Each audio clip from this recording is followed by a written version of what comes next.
Today, our Father thou art in heaven. இன்றைக்கு பரமண்டலங்களில் இருக்கிற எங்கள் பிதாவே. I just want to speak to you about this one sentence from the Lord's Prayer. கர்த்தருடைய ஜெபத்தினுடைய இந்த முதல் வாக்கியத்திலிருந்து உங்கள் மத்தியிலே நான் பேச விரும்புகிறேன். I think almost every one of us would have heard at least this prayer at least once in our lifetime. நம்ம எல்லாருமே நம்முடைய வாழ்நாட்களிலே ஒரு முறையாவது இந்த கர்த்தருடைய ஜெபத்தை நம்ம கேட்டிருப்போம். But one of the greatest problems in this prayer is we often recite this prayer without having any connection to this prayer. ஆனா இந்த ஜெபங்களுடைய பிரச்சனையே அநேக நேரங்களில் அந்த ஜெபத்தில் என்ன காரியங்கள் இணைக்கப்பட்டிருக்கிறது என்பது நமக்கு தெரியாமலேயே நாம் அதை மனப்பாடமாக சொல்லிக் கொண்டிருப்பது. Whether it's assembly in school or at home or in church, we just recite this prayer. ஒருவேளை அது பள்ளிக்கூடமோ அல்லது கல்லூரியோ அல்லது வீடோ எந்த இடமாக இருந்தாலும் அதை நாம் அப்படியே மனப்பாடமாக சொல்லிவிடுகிறோம். But do you know, this is the prayer that Jesus gave into the hands of future apostles who are going to conquer this world. ஆனால் உங்களுக்கு தெரியுமா, இந்த உலகத்தை எதிர்காலத்தில் ஜெயிக்க போகிறதான அப்போஸ்தலர்களுக்கு கர்த்தர் கட்டளையிட்டதான ஜெபம் தான் இந்த ஜெபம். You know, these disciples had a wonderful opportunity to be trained by Jesus. இந்த அப்போஸ்தலர்கள் ஆண்டவராகிய இயேசு கிறிஸ்துவினால் பயிற்சி பெறுவதற்கு அற்புதமான ஒரு ஸ்லாக்கியத்தை பெற்றிருந்தார்கள். You know, some years ago, a person wrote, which Bible school did Apostle Peter visit? சில வருடங்களுக்கு முன்பதாக ஒரு நபர் என்னை பார்த்து கேட்டார், அப்போஸ்தலனாகிய பேதுரு எந்த வேதாகம கல்லூரிக்கு சென்றார் என்று. You know, it was a book published. It was very famous in those days. அந்த நாட்களில் இது மிகவும் ஒரு பிரபலமான ஒரு புத்தகமாக கூட இருந்தது. But when you had the opportunity to live with Jesus for 3.5 years, ஆனா இயேசு கிறிஸ்துவுடனே கூட 3.5 வருடம் இருப்பதற்கான ஒரு வாய்ப்பு உங்களுக்கு கிடைத்தால், when you came from Jewish background and you know the entire Old Testament, நீங்க ஒரு யூத பின்னணியிலிருந்து வந்து பழைய ஏற்பாடு முற்றிலும் உங்களுக்கு நன்றாக தெரிந்திருந்தால், and after the resurrection when you had the great privilege of going through a crash course with Jesus, கர்த்தராகிய இயேசு கிறிஸ்துவினுடைய உயிர்த்தெழுதலுக்கு பிற்பாடு அவர் சொன்னதான எல்லா தேவனுடைய வார்த்தைகளுடைய காரியங்களை சுருக்கமாக கற்றுக்கொள்வதற்கும் ஒரு வாய்ப்பு கிடைத்தால், why do these disciples need a Bible college? எதற்காக இந்த சீடர்களுக்கெல்லாம் வேதாகம கல்லூரி போக வேண்டிய ஒரு அவசியம் ஏற்பட்டிருக்க They வேண்டும்? went through the best Bible college ever that a person can face. அவர்கள் எல்லாருமே தங்களுடைய வாழ்க்கையில அடையக்கூடிய மிக அற்புதமான ஒரு வேதாகம கல்லூரிக்கு தான் சென்றிருந்தார்கள். Dear brothers and sisters, the early church had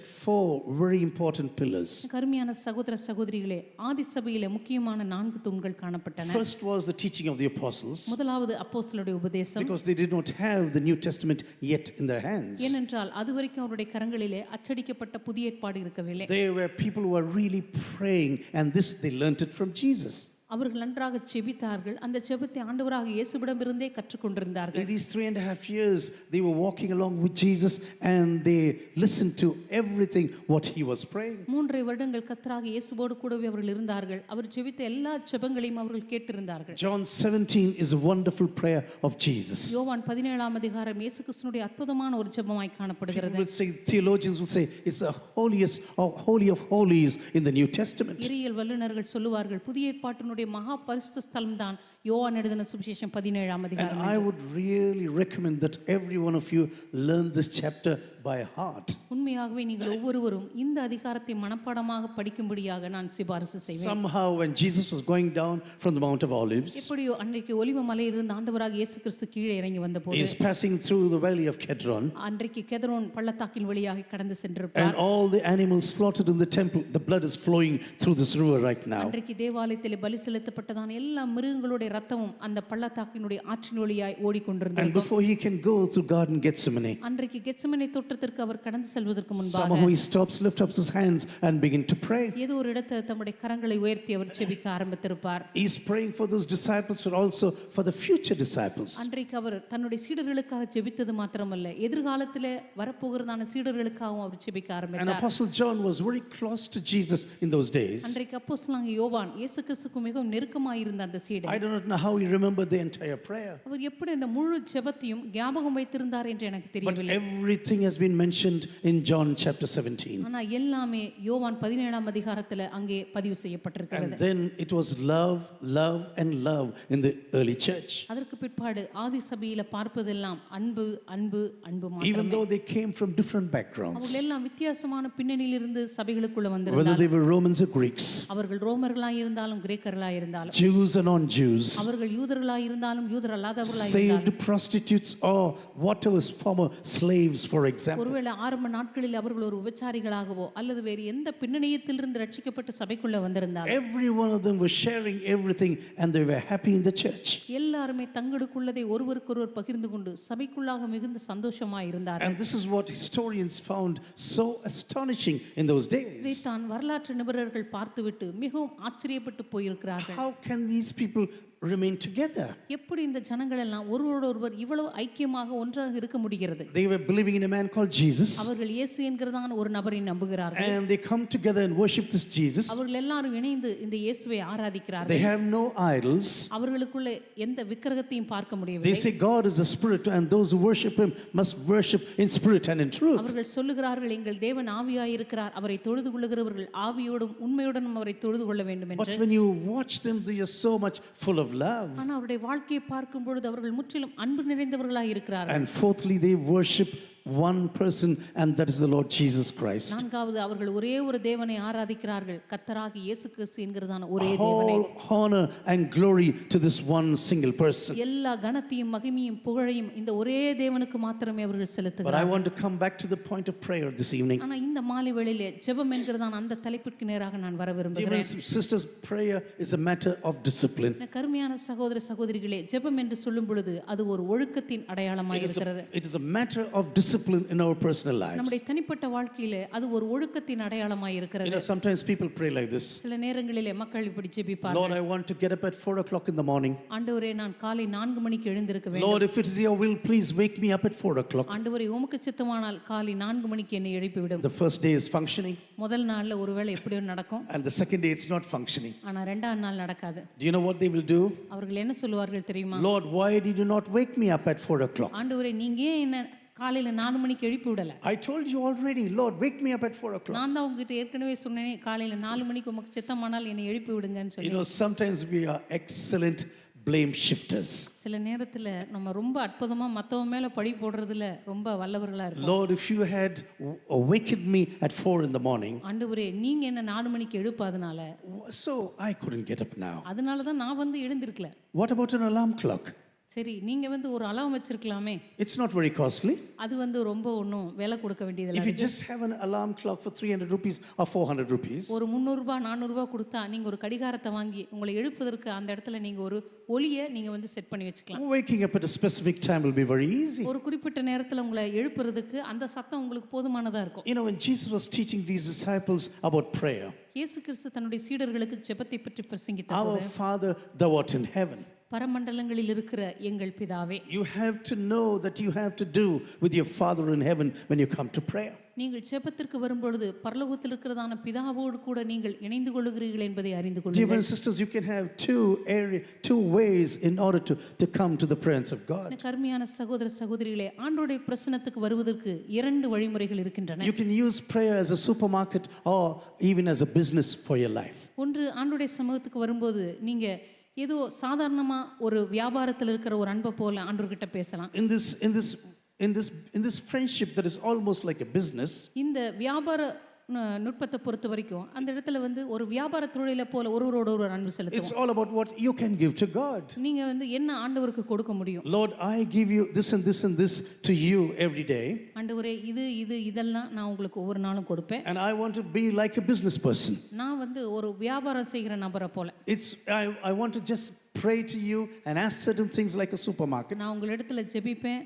நான் வந்து ஒரு சூப்பர் மார்க்கெட்டுக்கு போறது போல, ஒரு கடை வீதிக்கு போறது போல சில காரியங்களை உங்ககிட்ட கேட்பேன். And because I am fulfilling my job, நான் என்னுடைய வேலையை சரியா செய்யறதுனால I expect you also to fulfill your part immediately. ஆண்டவரே, நீங்களும் கூட உடனடியா உங்களுடைய கடமையை கரெக்டா எனக்கு செய்யணும்னு நான் எதிர்பார்க்கிறேன். This is how a business functions. இப்படிதான ஒரு வியாபாரம் நடக்குது. I give you certain things and you give me back certain things. நான் உங்களுக்கு சில பொருட்களை கொடுப்பேன், அதுக்கு பதிலா நீங்க சில காரியங்களை எனக்கு கொடுப்பீங்க. I give you money and you have to give me the products now. நான் உங்களுக்கு பணத்தை கொடுப்பேன், அதுக்கு பதிலா நீங்க சில பொருட்களை எனக்கு விப்பீங்க. Sometimes it is almost based on a business like relationship, I tell you. சில நேரத்துல ஆண்டவர்கிட்ட போகும்போது கூட இப்படிப்பட்ட ஒரு வியாபாரத்தனமான ஒரு அன்பை நம்ம ஆண்டவரிடத்துல You செலுத்தலாம். can be a true Christian also in your life. சில நேரங்களில் உங்களுடைய வாழ்க்கையில் உண்மையான கிறிஸ்தவர்களாகவும் நீங்கள் இருக்கலாம். But your prayer is almost like a business prayer. ஆனால் அதே நேரத்தில் உங்களுடைய ஜெபமானது ஒரு வியாபாரத்தனமான ஜெபமாக கூட இருக்கலாம். And continuously when the Lord is not listening to your prayers, தொடர்ந்து ஒருவேளை கர்த்தர் உங்களுடைய ஜெபங்களை கேட்காமல் இருப்பார் என்று you வைத்துக்கொள்வோம். say,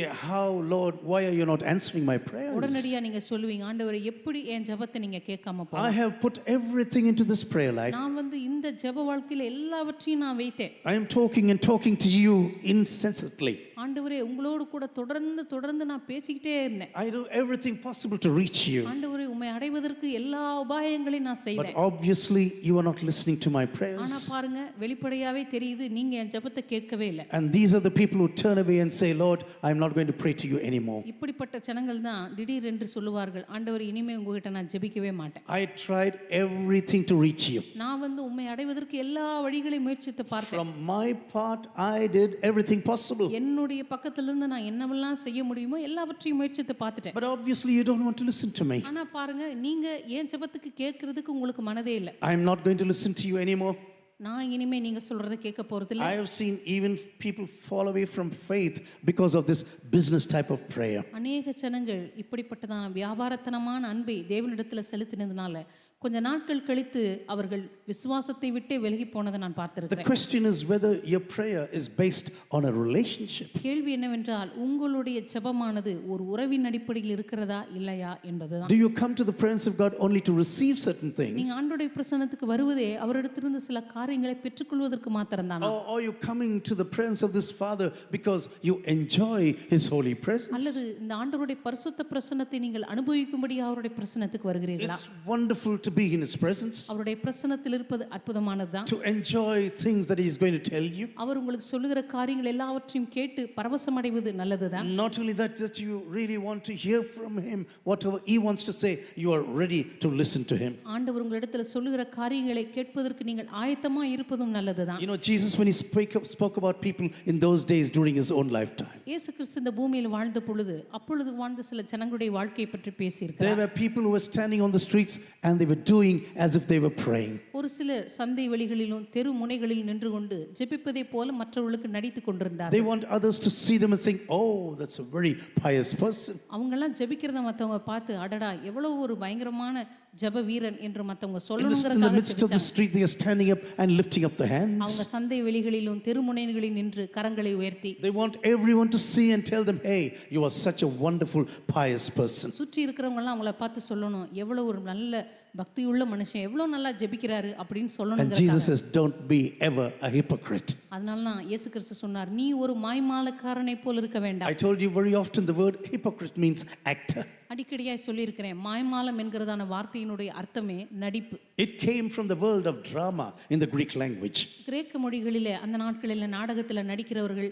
அல்லது இப்படிப்பட்ட நாடகங்களில் நடிக்கிறவர்களுடைய அந்த பின்னணியிலிருந்து இந்த வார்த்தை வந்து Those who were acting on the stage were called hypocrites. மேடைகளிலே நடிக்கிறவர்களுக்கு தான் மாய்மாலக்காரர்கள் என்று அர்த்தம். They were doing something that they are really not in their lives. தங்களுடைய வாழ்க்கையில் உண்மையாகவே இல்லாத ஒரு பாத்திரத்தை அவர்கள் நடித்து காட்டினார். You know, Jesus says, don't behave like a hypocrite in your life. இயேசு கிறிஸ்து சொன்னார், உங்களுடைய வாழ்க்கையில நீ மாய்மாலக்காரனாய் இராதே. You want your prayer to be listened? உன்னுடைய ஜெபம் கேட்கப்பட வேண்டும் என்று நீங்கள் Go நினைத்தால் to a room, lock up your room right now. நீ உன்னுடைய அறை வீட்டுக்குள் சென்று கதவை பூட்டி In the loneliness of your room, you can lift up your heart to Jesus, to the Father in heaven. அந்தரங்கத்தில் இருக்கிற உன் பிதாவை நோக்கி ஜெபம் பண்ணு. And this God who sees everything, அந்தரங்கத்தில் உன்னை பார்க்கிற இந்த பிதா தாமே, this God will see your prayers and hear your prayers and He will answer it. அந்தரங்கத்திலிருந்து உன்னுடைய வாழ்க்கையில் இருக்கிற எல்லாவற்றையும் பார்த்து கொண்டு உன்னுடைய ஜெபங்களை கேட்கிற பிதா தாமே உனக்கு வெளியரங்கமாய் Dear பலனளிப்பார். brothers and sisters, wherever we may pray, I tell you, என்ன கருமையான சகோதர சகோதரிகளே, எந்த இடத்துல நம்ம ஜெபித்தாலும் சரி, Jesus says, don't be blathering around like these people who are really foreigners to the Christian faith. இயேசு கிறிஸ்து அன்றைக்கு சொன்னார், கிறிஸ்துவ விசுவாசத்துக்கு தூரமாய் இருக்கிற அஞ்ஞானிகளைப் போல வீண் வார்த்தைகளினால ஜெபத்திலே நீங்கள் They are அலப்பாதிருங்கள். totally foreign to this Christian faith. அவர்கள் இந்த கிறிஸ்துவ விசுவாசத்துக்கு முற்றிலும் அந்நியர்களாய் இருக்கிறார்கள். And they think if they pray long blathering words, then God will listen immediately. அவர்கள் நினைக்கிறார்கள், நீண்ட ஜெபங்களை கொண்டு அலப்புகிறதுனால கர்த்தர் என் ஜெபத்தை கேட்பார் என்று. Don't be doing such prayers right now. தயவு செய்து அப்படிப்பட்ட ஜெபங்களை நீங்கள் செய்ய So வேண்டாம். Jesus was telling them what to do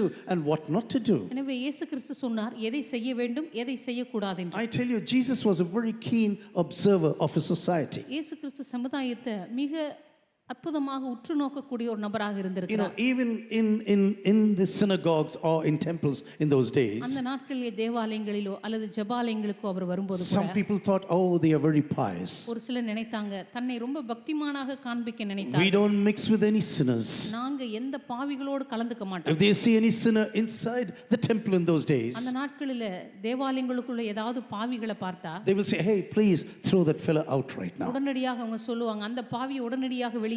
because I don't want to stand with him and pray to my God. ஏன்னா அவனோடு கூட நின்னு என் தேவனிடத்துல ஜெபிக்க எனக்கு விருப்பம் இல்லை. Just throw him out right now. அந்த மனுஷனை வெளியே அனுப்பு. And that's why they saw people standing outside the temple in those days. அதனால தான் ஒரு சிலர் அன்றைக்கு தேவாலயத்துக்கு வெளியே நின்று ஜெபம் They were பண்ணினார்கள். beating on the chest and say, Lord, forgive me, I am a sinner before you. அவர்கள் தங்களுடைய மார்பிலே அடித்துக்கொண்டு தேவனை நோக்கி ஜெபம் பண்ணினார்கள். ஆண்டவரே பாவியாக என் மேல் கிருபையாயிரும். Because they were chased out of the temple in those ஏனென்றால் days. தேவாலயத்திலிருந்து அந்த நாட்களில் அவர்கள் எல்லாம் துரத்தி Dear அடிக்கப்பட்டார்கள். brothers and sisters, what we have to learn about prayer this evening, கருமையான சகோதர சகோதரிகளை இந்த மாலை வேளையிலே ஜெபத்தை பற்றி நாம் கற்றுக்கொள்ள வேண்டிய it's காரியம் not about the length of your prayers. உங்களுடைய ஜெபம் எவ்வளவு நீளமானது என்பதல்ல, It's about the sincerity of your prayer. உங்களுடைய ஜெபத்துல எவ்வளவு உண்மை இருக்கிறது என்பதுதான். That you really say, yes, Lord, this is me now in your presence this evening. ஆண்டவரே உம்முடைய பிரசன்னத்துல உண்மையாகவே நான் இப்படித்தான் இருக்கிறேன் என்று ஒத்துக்கொள்வது. I am not coming to you in a business relationship. ஆண்டவரே உம்முடைய சபகத்துல ஏதோ ஒரு வியாபாரத்தனமான ஒரு அன்போடு கூட நான் வருவதில்லை. Lord, you know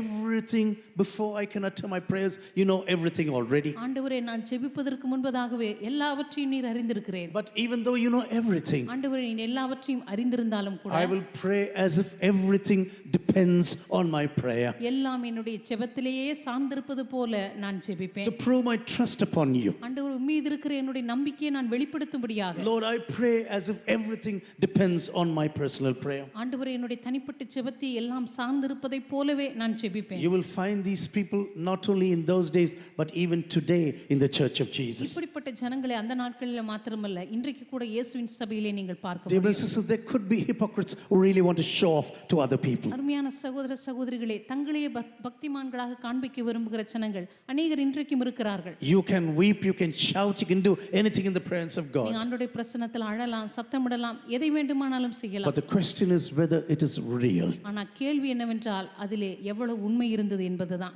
Does the presence of God really change you? உண்மையாகவே ஆண்டவருடைய பிரசன்னம் உங்களை மாற்றிக் கொண்டிருக்கிறதா? Sometimes I have seen this in my personal life. சில நேரங்களில் என்னுடைய தனிப்பட்ட வாழ்க்கையில் இதை நான் The பார்த்திருக்கிறேன். quietest times in my room has been the best time of encountering the Lord Jesus. என்னுடைய அறையிலே நான் மிக தனிமையாக அமர்ந்திருந்த நேரங்கள் தான் உண்மையாகவே என்னுடைய ஜெப நேரங்களிலே மிக அற்புதமான ஜெப நேரங்கள் என்று நான் Not a சொல்வேன். big group around me. ஏதோ என்னை சுற்றிலும் ஒரு பெரிய கூட்டம் இருக்கும்போது Maybe in ஜெபிக்கிறதில்ல. the silence of the night, for example. ஒருவேளை இரவிலே மிக அமைதியான ஒரு When நேரத்தில் no one is around me. என்னை சுற்றிலும் யாரும் இல்லாத போது And suddenly you see the presence of God being thrust upon you. திடீரென்று ஆண்டவருடைய பிரசன்னம் மிக வல்லமையாக உங்கள் மீது இறக்கப்படுவதை உங்களால் உணர முடியும். Dear brothers and sisters, I want every one of you to be encouraged to start praying right now. கருமையான சகோதர சகோதரிகளை உங்கள் ஒவ்வொருவரையும் ஜெபிக்கும்படியாக நான் Our உற்சாகப்படுத்த God is a விரும்புகிறேன். God who listens to our prayers. நம்முடைய தேவன் நம்முடைய ஜெபங்களை கேட்கிறவர் மாத்திரமல்ல, Not only He listens to us, but He answers in His time, His place, and through His means, I tell you. நம்முடைய ஜெபங்களை அவர் கேட்கிறவர் மாத்திரமல்ல, ஏற்ற நேரத்தில் ஏற்ற சமயத்தில் ஏற்ற நபர் மூலமாக அதை செயல்படுத்துகிற தேவனாகவும் இருக்கிறார். We can come to the presence of God like a Gentile, நாம் ஆண்டவருடைய பிரசன்னத்தில் ஒரு புறஜாதியை போலவும் கடந்து வர முடியும். but we can also come to the presence of God like a child who knows Him. அதே நேரத்தில் அவரை அறிந்த ஒரு பிள்ளையாகவும் அவருடைய பிரசன்னத்துக்கு நாம் வர முடியும். And when we come into the presence of God, அவருடைய பிரசன்னத்துக்கு நாம் வரும்போது you know, the basic, we need to know the basics through which, the fundamentals through which we can reach the heart of God in our lives. தேவனுடைய இருதயத்தை அடைவதற்கு நாம் தெரிந்து கொள்ள வேண்டிய அடிப்படையான சில காரியங்களை நான் சொல்லுகிறேன். We can pray as a religious person. நாம் ஒரு மதவாதியாகவும் ஆண்டவரிடத்தில் ஜெபிக்க முடியும். We can be a religious person without any relationship. தேவனோடு கூட எந்த உறவும் இல்லாமல் வெறும் ஒரு மதத்தை பின்பற்றுகிற நபராகவும் நாம் ஜெபிக்க We முடியும். can follow a religion without any relationship. நம்முடைய வாழ்க்கையில எந்த உறவும் தேவனோடு கூட இல்லாமல் வெறும் நம்முடைய மதத்துக்காகவே நாம் விழுந்து விட முடியும். But God wants to see reality in our friendship with Jesus. ஆனால் ஆண்டவர் எப்பொழுதுமே இயேசுவோடு கூட நமக்கு இருக்கிற அந்த உண்மையான நட்பையும் அன்பையும் தான் அவர் எதிர்பார்க்கிறார். When you come into my presence, நீங்கள் என்னுடைய பிரசன்னத்துக்கு வரும்போது in what through what means or ways are you coming to my நீங்க presence? எப்படிப்பட்டதான ஒரு நிலைமையிலே எப்படிப்பட்டதான ஒரு நோக்கத்தோடு கூட என்னுடைய சமூகத்துக்கு வருகிறீர்கள்? What kind of a God do you really believe in? உண்மையாகவே எப்படிப்பட்டதான ஒரு தேவனை நீங்கள் விசுவாசிக்கிறீர்கள்? Do you know your prayer is dependent upon the God on whom you believe in? உங்களுடைய ஜெபமானது நீங்கள் எப்படிப்பட்ட தேவனை விசுவாசிக்கிறீர்கள் என்பதை பொறுத்தே அமைகிறது. You know, when you go to the book of Nehemiah, நெகேமியாவின் புத்தகத்துக்கு நீங்கள் you போகும்போது know, I don't have time now to go into this chapter. இப்பொழுது அந்த அதிகாரத்தில் இருக்கிற வசனங்களை வாசிப்பதற்கு எனக்கு நேரம் இல்லை. This man is standing before a great venture. இந்த மனுஷன் இப்பொழுது தன்னுடைய வாழ்க்கைக்கு முன்பாக மிகப்பெரிய ஒரு பணிக்கு முன்பாக அவன் நின்று But கொண்டிருக்கிறான். the way he is praying to God right now, ஆனா அந்த வேலைக்கு முன்பதாக அந்த நெகேமியா ஜெபித்ததான விதம், oh, you are a holy God, you are a forgiving God, ஆண்டவரே நீர் பரிசுத்தமுள்ள தேவன், நீர் மன்னிக்கிற தேவன், you are an awesome God, ஆண்டவரே நீர் பயங்கரமான தேவன், you are a great God. ஆண்டவரே நீர் மிகப்பெரிய தேவன். So he is going on describing the God to whom he is praying right now. அவன் எப்படிப்பட்ட தேவனிடத்தில் ஜெபித்துக் கொண்டிருக்கிறான் என்கிறதை அங்கே நெகேமியா விவரிக்கிறதை நம்மால் The பார்க்க greater முடிகிறது. the God to whom you are praying, நீங்கள் எவ்வளவு பெரிய தேவனிடத்தில் ஜெபிக்கிறீர்களோ the greater are your expectations. அந்த அளவுக்கு உங்களுடைய எதிர்பார்ப்பும் பெரிதாக இருக்கும். If your God can turn everything upside down, உங்களுடைய தேவனால் எல்லாவற்றையும் தலைகீழாக மாற்ற முடியும் என்று நீங்கள் if you விசுவாசித்தால், believe that God can move anything in this world, இந்த உலகத்தில் எதையும் தேவனால் மாற்ற முடியும் என்று நீங்கள் நினைத்தால், your prayers become totally different, I want to tell you. உங்களுடைய ஜெபமானது முற்றிலும் வேறு விதமாக இருக்கும் என்று நான் சொல்லுகிறேன். Because you are a great God, you can do great things. ஆண்டவரே நீர் மிகப்பெரிய தேவனாய் இருக்கிறபடியால் உம்மால் மிகப்பெரிய காரியங்களை செய்ய முடியும் என்று Dear விசுவாசிக்கிறேன். brothers and sisters, when you reach someone at any place, for example, கருமையான சகோதர சகோதரிகளே, சாதாரணமாக ஏதாவது ஒரு நபரை நீங்க ஒரு சாலையில சந்திக்கும் போது it depends upon the relationship you have with this person. அந்த நபரோடு கூட உங்களுக்கு எந்த உறவு இருக்குதோ அதன் அடிப்படையில் தான் நீங்க பேசுவீங்க. For example, you can encounter a person on the street right now. உதாரணமா தெருவில் ஒரு மனுஷனை சந்திக்கிறீங்கன்னு வைத்துக் கொள்வோம். You cannot go and say, hey, come on here, where are you working now? நீங்க முதல்ல அவரை பார்த்த உடனே இங்க வாங்க, நீங்க எந்த இடத்துல வேலை செய்றீங்க அப்படின்னு கேட்க Are முடியும். you married already? உங்களுக்கு ஏற்கனவே கல்யாணம் ஆயிடுச்சா? And what's the name of your wife? உங்க மனைவியோட பேர் என்ன? And how much are you earning right now? நீங்க எவ்வளவு சம்பாதிக்கிறீங்க? That fellow will think you are really cracked.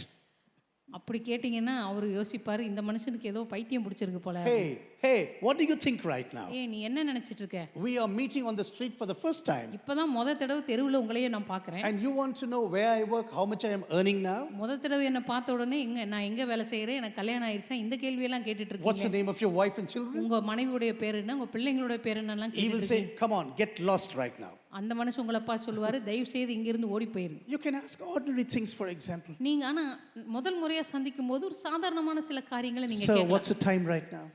Sir இன்னைக்கு இப்ப நேரம் இல்ல என்ன அப்படின்னு சொல்லலாம். How do I get to Tollgate, for example? டோல்கேட்டுக்கு எப்படி போறது? How do I get to Chennai? சரி சென்னைக்கு போறதுக்கு வழி என்ன? Yes, all these simple things, general things you can ask. இப்படிப்பட்ட சாதாரணமான ஒரு பொதுவான காரியங்களை நீங்க கேட்கலாம். But when your relationship is deeper, ஆனா ஒருவேளை உங்களுடைய உறவு ஆழமானதாக இருக்கும் என்றால் your questions and your petitions to this person can be entirely different. அந்த நபர்களிடத்துல நீங்க கேட்கிறதான கேள்விகளும் அல்லது உங்களுடைய விண்ணப்பங்களும் முற்றிலுமாக வேறுபட்டதாக இருக்கும். My question to you this evening, இந்த மாலை வேளையில் என்னுடைய கேள்வி உங்களை பார்த்து என்னவென்றால், how deep is your relationship to God this night? இந்த மாலை வேளையில தேவனோடு கூட உங்களுடைய உறவு எவ்வளவாக இருக்கிறது? How great is this God to whom you pray to? நீங்க ஜெபிக்கிற அந்த தேவனுடைய மகத்துவத்தை நீங்கள் எவ்வளவாக உணர்ந்திருக்கிறீர்கள்? Are you on a real business-like relationship with God? அல்லது தேவனோடு கூட ஏதோ ஒரு வியாபாரத்தனமான ஒரு நட்போடு கூட நீங்க இருக்கிறீங்களா? Lord, I have something to give you now, ஆண்டவரே உம்மிடத்தில் கொடுப்பதற்கு சிலவற்றை கொண்டு and வந்திருக்கிறேன். I will give you those things and you have to pay me back. ஆண்டவரே நான் ஒரு சில காரியத்தை உங்களுக்கு கொடுப்பேன், நீங்க ஒரு சில காரியத்தை எனக்கு கொடுக்கணும். Everything is dependent on what I am going to do for you now. எல்லாமே நான் உங்களுக்கு எதை செய்யறனோ அதை பொறுத்து அமையணும். But in a family relationship, ஆனா ஒரு குடும்ப உறவில when you are going to come to the Heavenly Father, நீங்க இந்த பரலோக பிதாவினிடத்திற்கு வரும்போது it all depends on who you are to the Father. இந்த பிதாவினுக்கு நீங்கள் யாராக இருக்கிறீர்கள் என்பதை பொறுத்து தான் உங்களுடைய ஜெபம் அமைகிறது. This is a permanent relationship of love and consecration. ஒரு குடும்பம் என்று சொல்லும் பொழுது அந்த இடத்திலே நிரந்தரமான ஒரு அர்ப்பணிப்பு அல்லது நிரந்தரமான ஒரு அன்பை அது அடிப்படையாக It is கொண்டிருக்கிறது. not a business-like relationship. அங்கே ஒரு வியாபாரத்தனமான ஒரு நட்பை நீங்க பார்க்க முடியாது. For example, if you're going to rent a house, for example, உதாரணமாக ஒரு வீட்டை வாடகைக்கு எடுக்கிறீன்னு வைத்துக்கொள்வோம். oh, this relationship can get along good as long as you are correct in the payment of rent. நீங்க எவ்வளவு நாளைக்கு வாடகை சரியா கொடுத்துட்டு வரீங்களோ அது வரைக்கும் அந்த வீட்டு ஓனரோட உங்களுடைய நட்பு நல்லா இருக்கும். If the money goes before the 5th of every month, you are a wonderful tenant. ஒவ்வொரு மாசமும் 5ஆம் தேதிக்குள்ள வாடகை கொடுத்துட்டீங்கன்னா அந்த வாடகைக்கு அந்த வீட்டு ஓனர் ரொம்ப சந்தோஷப்படுவார். But if you're going to wait till 10 days, ஆனா The warning will come. 10ஆம் தேதி வரைக்கும் வாடகை கொடுக்கலன்னா ஒருவேளை வந்து முதல் தடவையா சொல்லுவார், எச்சரிப்பு The கொடுப்பார். next time, if you're going to wait till 20, அடுத்த மாசம் 20ஆம் தேதி வரைக்கும் வாடகை கொடுக்கலன்னா he will say, why don't you vacate? அதுக்கப்புறம் வீட்டு ஓனர் வந்து கேட்பார், ஏன் நீங்க வீட்டை காலி பண்ணாம இருக்கிறீங்க? Oh, do you have a calendar at home? உங்க வீட்டுல கேலண்டர் வச்சிருக்கீங்களா? Or do you forget every month? அல்லது ஒவ்வொரு மாசம் உங்களுக்கு மறந்து போயிருதா? You know, sometimes you can live in a house like a person who's rented the house. சில நேரத்துல வாடகை அந்த ஒப்பந்ததானருக்கும் அல்லது வீட்டிலே தங்கி இருக்கிறவருக்கும் இருக்கிறதான ஒரு ஒப்பந்தத்தை போல நீங்க தேவனோடு கூட வாழலாம். It's like a business-like relationship. இது வந்து ஒரு வியாபார அடிப்படையிலான ஒரு அன்பு. As long as I do everything correctly, எவ்வளவு நாளைக்கு நான் எல்லாத்தையும் சரியா செய்றேனோ everything will go on correctly also. அது வரைக்கும் எல்லாம் சரியா போயிட்டு இருக்கும். But the moment I do not adhere to the rules and regulations, ஆனா எப்போ அவங்க சொன்ன அந்த சட்டதிட்டங்களுக்கு நான் கீழ்ப்படியாம போகிறேனோ then everything collapses immediately. அதுக்கப்புறம் உடனடியா எல்லா நட்பும் உடைந்து போகிறது. You know what the world says to you in a business-like relationship? ஆனா வியாபார அடிப்படையிலான நட்புல அங்க என்ன வார்த்தை சொல்லப்படுகிறது தெரியுமா? You have to function properly, then I will accept you.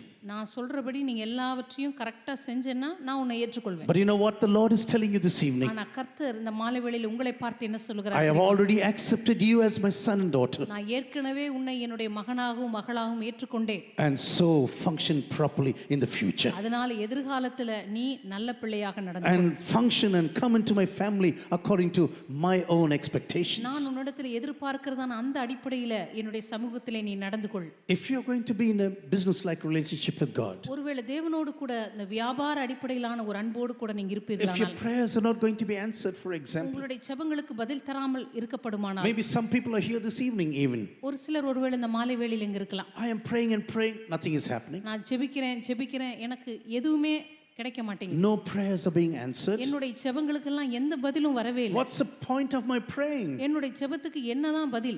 From my part, I am doing everything possible. நான் ஜெபிக்கிறேன் அதுல எந்த அர்த்தமும் இல்லாம இருக்குது. Whatever I had to do, I have done already. நான் செய்ய வேண்டிய எல்லாவற்றையும் நான் ஏற்கனவே செய்து விட்டேன். But why is not God listening to my prayers? ஆனா ஏன் ஆண்டவர் என்னுடைய ஜெபத்திற்கு பதில் தராமலேயே இருக்கிறார்? You know, sometimes we can be even angry upon God சில நேரத்துல தேவனோடு கூட நம்ம கோபமா கூட இருக்க முடியும். because you have pushed God to the level of a human being. ஏன்னா ஆண்டவரை மனிதனுடைய அளவுக்கு நீங்க கீழே மட்டம் தட்டி விட்டீங்க. And you think you can treat God just like a man in your neighborhood. ஏன்னா பக்கத்து வீட்டில் இருக்கிற ஒரு மனுஷனை போல நீங்களும் தேவனை பார்க்க ஆரம்பித்து விட்டீர்கள். But a true believer will come to the Lord Jesus. ஆனா ஒரு உண்மையான விசுவாசி தேவனிடத்துல வரும்போது And he'll come to the Father and say like this. அந்த நபர் தேவனிடத்துல வந்து தன்னுடைய பிதாவினிடத்துல வந்து இப்படி சொல்லுவார். Father, I know I do not deserve anything from you. பிதாவே, உம்மிடத்திலிருந்து எதையும் நான் பெற்றுக்கொள்வதற்கு எனக்கு தகுதி இல்லை. I don't have to be listened to by you. என்னுடைய ஜெபங்களெல்லாம் நீர் கேட்டு எனக்கு பதில் கொடுப்பதற்கு நான் தகுதியானவனும் அல்ல. It's all about your grace and your mercy. ஆண்டவரே, எல்லாமே உம்முடைய கிருபையும் இரக்கமும் மாத்திரமே.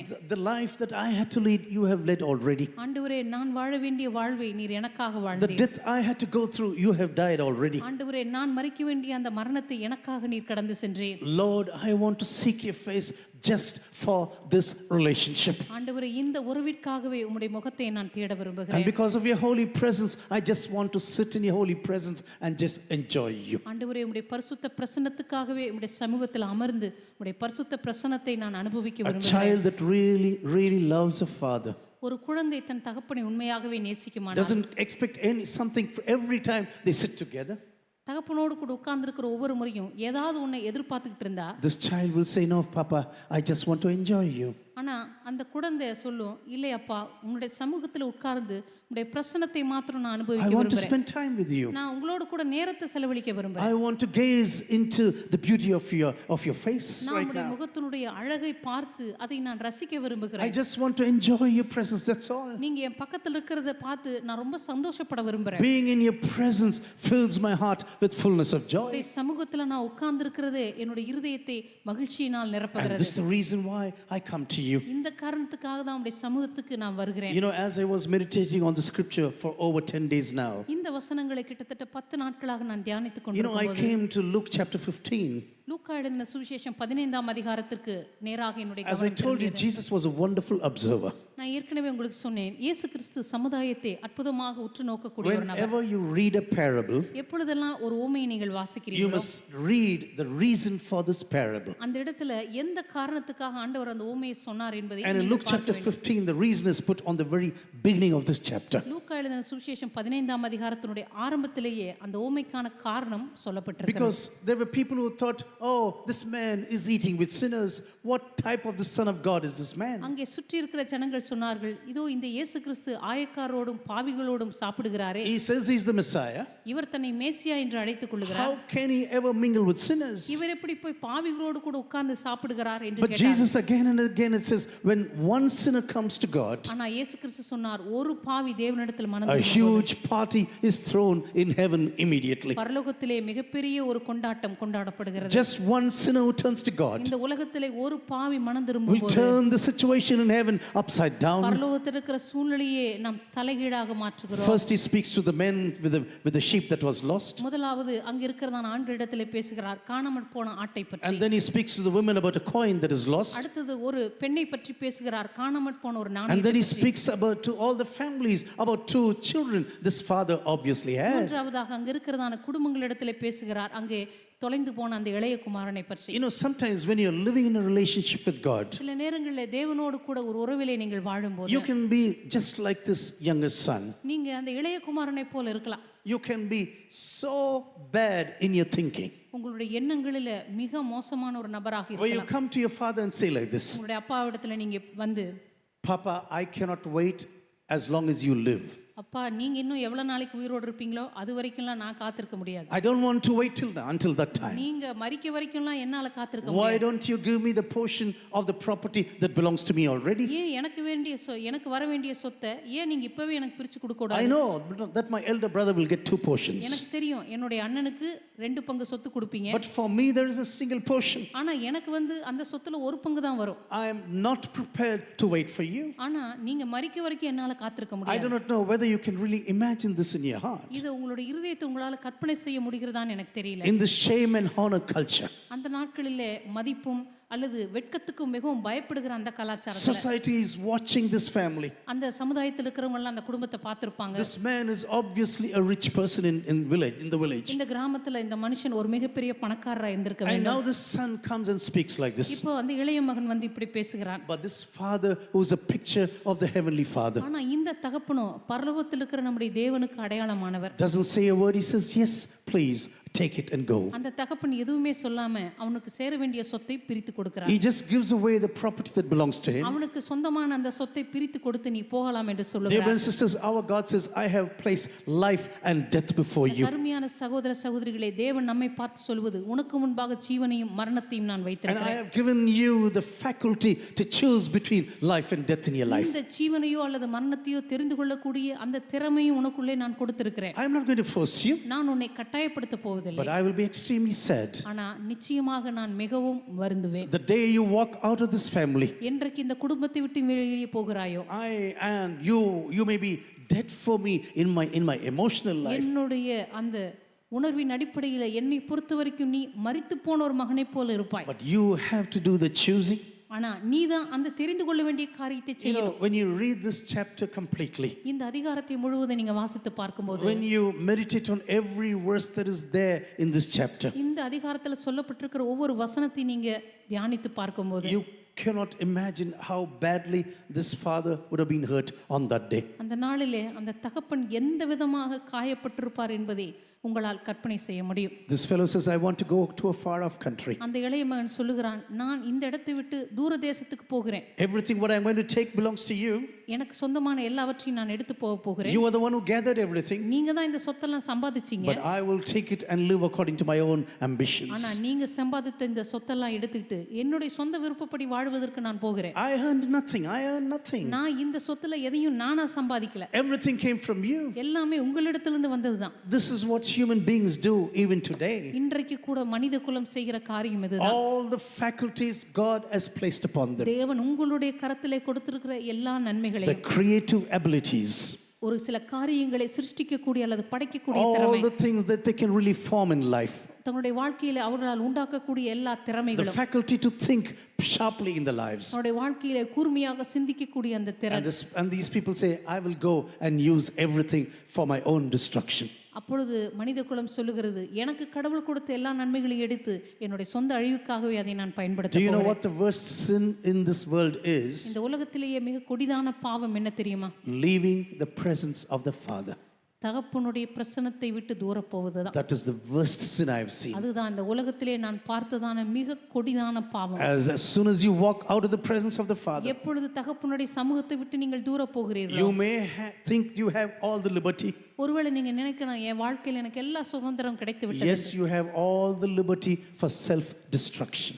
உண்மைதான், உங்களுடைய வாழ்க்கையில உங்களையே அழித்துக் கொள்வதற்கு ஏதுவான எல்லா சுதந்திரத்தையும் நீங்கள் I பெற்றுவிட்டீர்கள். hope none of us are going on this path right now. நம்மில் ஒருவர் கூட இந்த பாதையின் வழியாக போகக்கூடாது என்று நான் I am நினைக்கிறேன். also speaking to those who are listening to me from outside. அதே போல வெளியே இருந்து தொலைக்காட்சி வழியாக என்னை பார்த்து கொண்டிருக்கிறவர்களுக்காக இதை நான் If you சொல்கிறேன். are going on this path, I tell you, ஒருவேளை இந்த பாதையின் வழியாக நீங்கள் போய் கொண்டிருப்பீர்கள் என்று one சொன்னால், day you are going to be ripped of everything precious in your personal life. ஒரு நாள் உங்களுடைய வாழ்க்கையில் இருக்கிற எல்லா விலையேறப்பெற்ற காரியங்களும் உங்களை விட்டு உரிந்து போடப்படும். You may think you are going to enjoy them. ஒருவேளை நீங்க நினைக்கலாம், இனிமே தான் என் வாழ்க்கையில சந்தோஷமே இருக்குது என்று. One day you'll be sitting among pigs. ஒரு நாள் பன்றிகளுக்கு நடுவிலே நீங்கள் உட்கார்ந்து Normally in கொண்டிருப்பீர்கள். your father's house, pigs will never enter your home. சாதாரணமா உங்க அப்பா வீட்ல நீங்க இருந்திருந்தா பன்றிகள் உங்க பக்கத்திலே வந்திருக்காது. As a Jew, you have never seen a pig in your home. நீ ஒரு யூதனாக இருந்து கொண்டு உன்னுடைய வீட்டிலே ஒருபோது ஒரு பன்றியை நீ But the day பார்த்திருக்கவே you மாட்டாய். leave the house of the Father, ஆனா என்றைக்கு அப்பா வீட்டில இருந்து நீ வெளியே போனாயோ, you are going step by step towards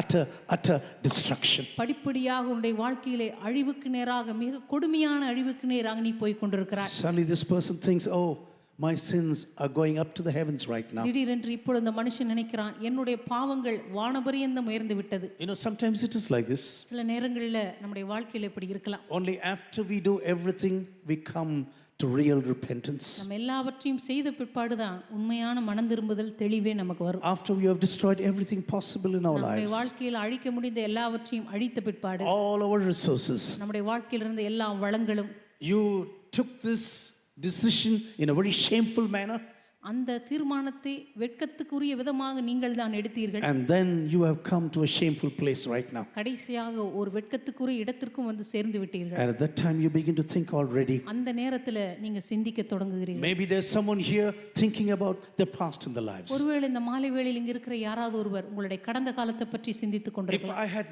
never taken such a decision, நான் மட்டும் இந்த முடிவை எடுக்காம இருந்திருந்தா my life would have been totally different. என் வாழ்க்கை முற்றிலும் வேறு விதமாக இருந்திருக்கும். Everything would have been prosperous. எல்லாம் என் வாழ்க்கையில செழிப்பா இருந்திருக்கும். My heavenly Father would have done everything for me. என்னுடைய பரலோக பிதா எனக்காக எல்லாவற்றையும் செய்து முடித்திருப்பார். He would have poured out my life for my well-being. என்னுடைய வாழ்க்கை நன்றாக இருப்பதற்கு தேவையான எல்லா நன்மைகளையும் ஆசீர்வாதங்களையும் அவர் ஊற்றியிருப்பார். But now I have to go back to my Father. ஆனா இப்பொழுதோ என் தகப்பனிடத்திற்கு நான் திரும்பி போக வேண்டும். Yes, I will go back to my Father. ஆம், என் தகப்பனிடத்திற்கு நான் திரும்பி போவேன். I will come back to Him through repentance. அவருடைய சமூகத்திலே மனம் திரும்புதலின் மூலமாக நான் திரும்பி வருவேன். And I know in our society everything has to be done by works. நம்முடைய சமுதாயத்துல எல்லாமே கிரிகளின் மூலமாக தான் செய்யப்பட வேண்டும் என்று நான் அறிந்திருக்கிறேன். Yes, I cannot even be a normal worker in my family. இனிமே என் தகப்பனிடத்திற்கு போனா என் வீட்டுல ஒரு வேலைக்காரனா கூட நான் இருக்க முடியாது என்று எனக்கு தெரியும். Even a normal person who is coming for daily wages, சாதாரணமா தினக்கூலிக்கு என் வீட்டுக்கு வர்றதான அந்த வேலைக்காரங்க, their life is even better than my own personal life. அவங்க வாழ்க்கையை பார்க்கும் பொழுது என்னுடைய வாழ்க்கையை விட எவ்வளவோ மேலானதா இருக்கு. Because my Father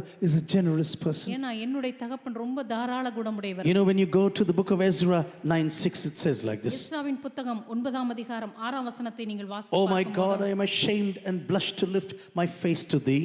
என் தேவனே, நான் என் முகத்தை என் தேவனாகிய உமக்கு முன்பாக ஏறெடுக்க வெட்கி கலங்குகிறேன். My God, for our iniquities has risen higher than our heads, and our guilt has mounted up to the heavens. எங்கள் அக்கிரமங்கள் எங்கள் தலைக்கு மேலாக பெருகிற்று, எங்கள் குற்றம் வானபரியந்தம் வளர்ந்து போயிற்று. I have lost everything in my personal life. ஆண்டவரே, என்னுடைய தனிப்பட்ட வாழ்க்கையில் எல்லாவற்றையும் நான் இழந்து விட்டேன். All the honor of my family I have lost. என்னுடைய குடும்பத்தில் இருந்த எல்லா விதமான மரியாதையும், I have broken every possible relationship. என்னுடைய குடும்பத்தில் இருந்த எனக்கு இருந்த நல்ல உறவுகளை எல்லாம், But now I have to go back only through works. ஆனா இப்பொழுதோ என்னுடைய கிரிகளின் மூலமா தான் என்னுடைய தகப்பனிடத்திற்கு நான் போக முடியும். But you know, when you look into the life of the Father, ஆனா இந்த தகப்பனுடைய வாழ்க்கையை நீங்க பார்க்கும்போது, you know, Leviticus chapter 19 verse 13 says like this. லேவியராமத்தின் புத்தகம் 19ஆம் அதிகாரம் 13ஆம் You வசனத்துல, shall not oppress your neighbor or rob him.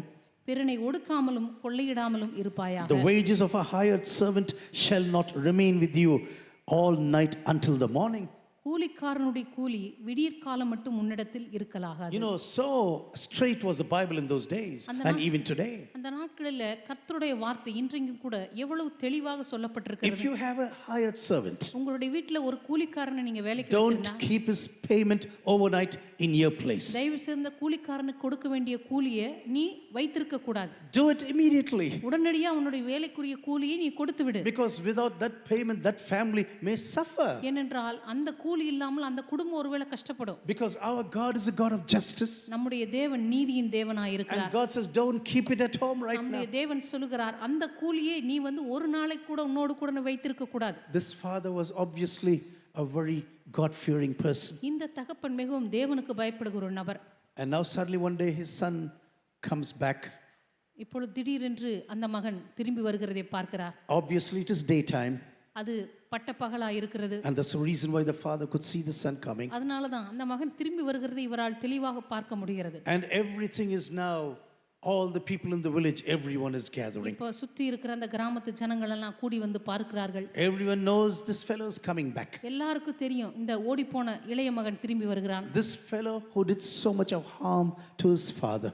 தன்னுடைய தகப்பனுக்கு மிக பெரிய தீங்கை விளைவித்ததான இந்த மகன். The father who broke, the son who broke every honor of the family. அந்த குடும்பத்தினுடைய கௌரவத்தை உடைத்து போட்ட இந்த மகன். Who did everything wrong to the father in his life. தன்னுடைய தகப்பனுக்கு விரோதமாக தன்னுடைய வாழ்க்கையில் அவன் செய்ததான எல்லா தீங்குகளும். He is now coming back. இப்பொழுது அவன் மறுபடியும் திரும்ப வருகிறான். The whole village, the whole surrounding is watching him. அந்த சுத்தி இருக்கிற ஜனங்கள், அந்த கிராமத்து ஜனங்கள் எல்லாம் பார்த்து கொண்டிருக்கிறார்கள். What is this father going to do right now? இப்பொழுது இந்த தகப்பன் என்ன செய்ய போகிறார்? I am sure maybe someone thought he is going to slap him and chase him back once again. ஒருவேளை யாராவது நினைத்திருக்கலாம் ஓங்கி ஒரு அறை கொடுத்து இந்த பையனை திருப்பி அனுப்பி விட்டுருவாரு, துரத்தி அடிப்பாருன்னு நினைச்சிருக்கலாம். Or you will say, just lock my house, I don't want him back into my house. அல்லது ஒருவேளை நினைச்சிருப்பாங்க வீட்டை பூட்டிட்டு அவர் போயிடுவாரு, இனிமே ஏன் வீட்டுக்குள்ள நீ காலை வைக்க கூடாதுன்னு I சொல்லுவாரு. don't want you to step into my family once again. இனிமே ஏன் குடும்பத்துக்குள்ள நீ இனிமே காலை வைக்கவே கூடாதுன்னு For சொல்லுவாரு. all the things that you have done against me. ஏன்னா எனக்கு விரோதமா நீ எவ்வளவு பெரிய தவறு செய்து விட்டு For போனாய். all the shame I had to endure in this surrounding. உன் நிமித்தமாக இந்த அக்கம் பக்கத்துல நான் அனுபவிக்க வேண்டிய எல்லா விதமான வெட்கங்களும். All about the gossip I had to listen to. என்னை சுற்றி இருக்கிற ஜனங்கள்லாம் நம்ம குடும்பத்தை பத்தி எவ்வளவு மோசமா பேசுனதை நான் கேட்டேன். So full of fun and mockery I had to listen இந்த to. கிராமத்துல எவ்வளவு கேவலமாக மற்றவர்களை என்னை பரியாசம் பண்ணினார்கள். He could easily say, no, I don't want you back. அந்த தகப்பன் எளிதாக சொல்லியிருக்கலாம், வேண்டாம் இனிமே நீ வீட்டுக்கு வர வேண்டாம். But you know, this father is watching now. ஆனா அந்த தகப்பன் பார்த்து கொண்டிருக்கிறார். Dear brothers and sisters, sometimes we are in such a situation in our personal lives. அருமையான சகோதர சகோதரிகளே, நம்முடைய வாழ்க்கையில கூட சில நேரத்தில் நம்ம இப்படி We இருக்கலாம். could have done certain things that are not really godly things. சில நேரங்களில் நம்முடைய வாழ்க்கையில சில தெய்வீகமான காரியங்களை நம்ம செய்ய தவறி இருப்போம். Maybe it was utter lies what we spoke. ஒருவேளை நம்ம முற்றிலுமா சுத்த பொய் நம்ம சொல்லியிருப்போம். We know that is utter lie. நமக்கு நல்லா தெரியும் நம்ம சொல்றது பொய் தான் And அப்படின்னு. still we'll be underlining that lie again and again and again so that it becomes truthful. இருந்தாலும் அந்த பொய்யை திரும்ப திரும்ப சொல்லி அதை எப்படியாவது உண்மையாக்க முயற்சி பண்ணியிருப்போம். You know, we could do certain mistakes right now. நம்முடைய வாழ்க்கையில சில தவறுகளை நம்மால் செய்ய முடியும். And today we are going to come to the Lord's Supper. இன்றைக்கு நாம் கர்த்தருடைய பந்திக்கு வருகிறோம். And very often we think, Lord, I have to set everything right now. மிக அடிக்கடியாக நம்ம நினைப்போம், ஆண்டவரே முதலாவது உம்மோடு கொடுக்கிற காரியங்கள் எல்லாம் நான் சரிப்படுத்தணும். Before I participate in your body and in your blood. ஆண்டவரே உம்முடைய இரத்தத்திலும் அந்த திருவிருந்திலும் நான் பங்கு பெறுவதற்கு முன்பாக Lord, what are you going to do to me today? ஆண்டவரே இன்றைக்கு நீர் எனக்கு என்ன செய்ய போகிறீர்? You know, we have a God of grace and compassion and mercy. நம்முடைய தேவன் மனதுருக்கத்தின் அன்பின் மன்னிக்கிற தேவனாக இருக்கிறார். This உங்களுக்கு தெரியுமா? father who was a picture of the Father in heaven. இந்த தகப்பன் பரலோகத்தில் இருக்கிற நம்முடைய தகப்பனுக்கு அடையாளமானவர். Do you know what he was beginning to do? இந்த தகப்பன் என்ன செய்ய To the தொடங்கினார் தெரியுமா? utter astonishment of his entire society. அங்கே சுற்றி இருக்கிற எல்லா ஜனங்களும் மிகவும் ஆச்சரியப்படத்தக்க விதமாய் Takes hold of his garment தன்னுடைய in his hands நீண்ட அங்கியை தன்னுடைய கரங்களிலே தூக்கி பிடித்துக்கொண்டு and is beginning to run towards the sun. தன்னுடைய தகப்பனிடத்திலே ஓட ஆரம்பித்தார். The surrounding would have thought, hey, what a nonsense. தன்னுடைய மகனிடத்திலே ஓட ஆரம்பிக்கிறார். அதை சுற்றி இருக்கிற ஜனங்கள்லாம் பார்த்துவிட்டு ரொம்ப Has he ஆச்சரியப்படுகிறார். forgotten everything what this fellow did? இந்த மகன் செய்த எல்லாவற்றையும் இந்த தகப்பன் மறந்து விட்டாரா? Do you know Hebrew scripture says like this? எபிரேயத்தினுடைய அந்த வரலாறு இப்படி கூறுகிறது. You know, men and women should never expose their legs before others. சாதாரணமாக எபிரேய பின்னணியில் இருக்கிறவர்கள் தங்களுடைய கால்களை மற்றவர்களுக்கு காண்பிக்க கூடாது. Especially for a person of honor. உதாரணமா சமுதாயத்துல நல்ல ஒரு கௌரவமான இடத்துல இருக்கிறவங்க, You don't take up the gown like that and just begin to run right now. இருக்கிற பெண்களோ ஆண்களோ தங்களுடைய அங்கியை தூக்கி கொண்டு ஓடக்கூடாது. No, it is never written there. அது அப்படிப்பட்ட காரியம் சமுதாயத்துல ஏற்றுக்கொள்ளப்படாத ஒரு காரியம். Even if your clothing is very short, ஒருவேளை உங்களுடைய அங்கி கொஞ்சம் நீளம் குறைவா இருந்தா you கூட have to open the hem and really make it longer right நீங்க என்ன now. பண்ணணும், அந்த ஓரத்தை பிரிச்சு விட்டு உங்களுடைய பாதம் மூடுற அளவுக்கு அந்த அங்கியை போடணும். But this man who suffered so much in the hands of the son, ஆனா இந்த தகப்பன் தன்னுடைய மகனுடைய கரங்களிலே அநேக தவறுகளை அனுபவித்தவர். is running towards his son. இப்பொழுது தன்னுடைய மகனுக்கு நேராக The ஓடுகிறார். whole village is totally astonished. அந்த முழு கிராமமே பார்த்து ஆச்சரியப்படுகிறது. Everything what they expected would happen is not happening right now. அவங்க எதிர்பார்த்த காரியமெல்லாம் அங்க எதுவுமே நடக்கல. Hey, what's going to happen right now? இப்பொழுது என்ன நடக்க போகிறது? Why is this man running towards his father? ஏன் இந்த அப்பா போய் அந்த மகனிடத்திற்கு ஓடுகிறார்? He could have easily said, I am not at home today. ஒருவேளை அப்பா சொல்லியிருக்கலாமே, நான் இன்னைக்கு வீட்லயே இல்ல, வீட்டுக்கு Hey, வராத. you did so much of wrong towards me, நீ எனக்கு எவ்வளவு தீமை செய்துட்டு போன. but now I am not ready to receive you. ஆனா நான் இப்பொழுது உன்னை பார்க்கிறதுக்கு ஆயத்தமாவே இல்ல. I want to tell you about our Heavenly Father. ஆனா நம்முடைய பரலோக தகப்பனை பற்றி உங்களுக்கு நான் சொல்ல Whatever you விரும்புகிறேன். could have committed in your personal life, ஒருவேளை உங்களுடைய தனிப்பட்ட வாழ்க்கையில நீங்க எப்படிப்பட்ட காரியங்களை the செய்திருந்தாலும் சரி, day you decide to you return to the Heavenly Father, என்றைக்கு அந்த பரலோக பிதாவினிடத்திற்கு திரும்பி வரும்படியாக நீங்கள் தீர்மானித்தீர்களோ, the Father is just watching the way you went one day. தகப்பன் நீங்க போன அந்த பாதையை பார்த்து காத்து His கொண்டிருக்கிறார். eyes are fixed on the way which you went on which you walked one day. எந்த பாதையின் வழியாய் தேவனை விட்டு நீங்க தூரம் போனீர்களோ அந்த பாதையிலேயே அவர் கண் வைத்து பார்த்து கொண்டே இருக்கிறார். This father goes and hugs him and kisses him. இந்த தகப்பன் ஓடி போய் அந்த இளைய மகனை அரவணைத்து கொண்டு அவனை முத்தமிடுகிறார். And hugging and kissing may not been a great experience, I tell you. ஒரு அணைக்கப்படுகிற அனுபவம் அல்லது முத்தமிடப்படுகிற அனுபவம் அன்றைக்கு அவரிடமிருந்து எதிர்பார்க்கப்படவே இல்லை. He's coming from the pigs. இந்த மனுஷன் பன்றிகளிடமிருந்து வருகிறான். This fellow would have been stinking. ஒருவேளை அந்த இளைய மகனுடைய சரீரத்தின் மேல மிகப்பெரிய நாற்றம் அடித்திருக்கும். The father did not say, hey, we have a bathroom outside, isn't it? You know that. ஒருவேளை அப்பா இப்படி சொல்லியிருக்கலாம், பின்பக்கமா ஒரு குளியல் அறை இருக்குது, Take a new Rexona, have a bath first of all, தயவு செய்து முதல்ல ஒரு புது ரெக்ஸோனா சோப் எடுத்து நல்லா குளிச்சுட்டு வா, and then I can come and hug you. அதுக்கப்புறம் வேணா உன்னை நான் கட்டி பிடிக்கிறேன். But you know, when you come back to Jesus, ஆனா இயேசுனிடத்துல நீங்க வரும்போது he is not ashamed to call you and me his brother. உங்களையும் என்னையும் சகோதரனே சகோதரியே என்று அழைப்பதற்கு அவர் வெட்கப்படவே இல்லை. Wonderful Jesus, I tell you. Wonderful Jesus. அற்புதமான இயேசு He Kristu is not ashamed to call me his brother. உங்களையும் என்னையும் சகோதரனே சகோதரி என்று அழைப்பதற்கு அவர் He வெட்கப்படவில்லை. says, yeah, I know everything what you did. தகப்பன் சொல்லுகிறாராம், நீ செய்த எல்லாமே எனக்கு தெரியும். On the day you left from this house, you were my son. நீ இந்த வீட்டை விட்டு போகும் பொழுது என்னுடைய மகன்தான். On today, when you come back, you are still my son. ஆனா இன்றைக்கு நீ திரும்பி வரும்பொழுது கூட நீ என்னுடைய மகனாகத்தான் This வந்திருக்கிறாய். position will never change. இந்த உன்னுடைய குடும்பத்தின் இடம் ஒருபோதும் மாறுவதே இல்லை. I am a God who never changes. நான் ஒருபோதும் மாறாத தேவனாகவே All இருக்கிறேன். these days I have been waiting for you. எல்லா நாட்களும் உனக்காக நான் காத்து My dear கொண்டிருந்தேன். brothers and sisters, maybe you are here or outside this church building. கருமையான சகோதர சகோதரிகளே, ஒருவேளை இந்த சபை கட்டடத்துக்குள்ள நீங்க இருக்கலாம் அல்லது வெளியே எங்காவது இருக்கலாம். Maybe you have questions whether God will accept you. ஒருவேளை உங்களுடைய இருதயங்களிலே கேள்வி இருக்கலாம், இந்த தேவன் என்னை When ஏற்றுக்கொள்வாரா? I get back to God this evening, இந்த மாலை வேளையில நான் தேவனிடத்திற்கு திரும்பி வரும்போது will He really receive me? உண்மையாகவே இந்த தேவன் என்னை I want ஏற்றுக்கொள்வாரா? to promise you, my God is a God of grace and mercy, I tell நான் you. நிச்சயமாய் சொல்லுகிறேன், நம்முடைய தேவன் கிருபையும் இரக்கமும் நிறைந்த தேவன் என்று சொல்லுகிறேன். He is waiting to embrace you. அவர் உங்களை அரவணைத்துக் He is கொள்வதற்காக waiting to hug you and to kiss you. அவர் உங்களை அணைத்துக் கொள்ள, உங்களை முத்தமிட அவர் ஆயத்தமாய் And இருக்கிறார். He will say, I will never change. அவர் சொல்லுவார், நான் ஒருபோதும் மாறுகிற தேவன் The அல்ல. way you repent and the day you repent and come back to நீ me, என்றைக்கு மனம் திரும்பி என்னிடத்திற்கு வந்தாயோ, and I will never, never, never throw you out. நான் உன்னை ஒருபோதும் ஒருபோதும் ஒருபோதும் உன்னை புறம்பே தள்ளுவதில்லை. Maybe this boy thought, My situation has changed now. ஒருவேளை அந்த பையன் நினைத்திருக்கலாம், சரி என்னுடைய சூழ்நிலை இப்ப மாறிடுச்சு, You know, this is the situation of many people who have gone away from God. இன்றைக்கு கூட தேவனை விட்டு தூர போன அநேக மனுஷருடைய வாழ்க்கையில காணப்படுகிற நிலைமை இதுதான். Yes, I can come back to God, ஆம், நான் தேவனிடத்திற்கு திரும்பி வர முடியும். but what about all the things I lost in the world? ஆனா இந்த உலகத்துல நான் தொலைத்து போட்ட காரியங்களை பற்றி என்ன?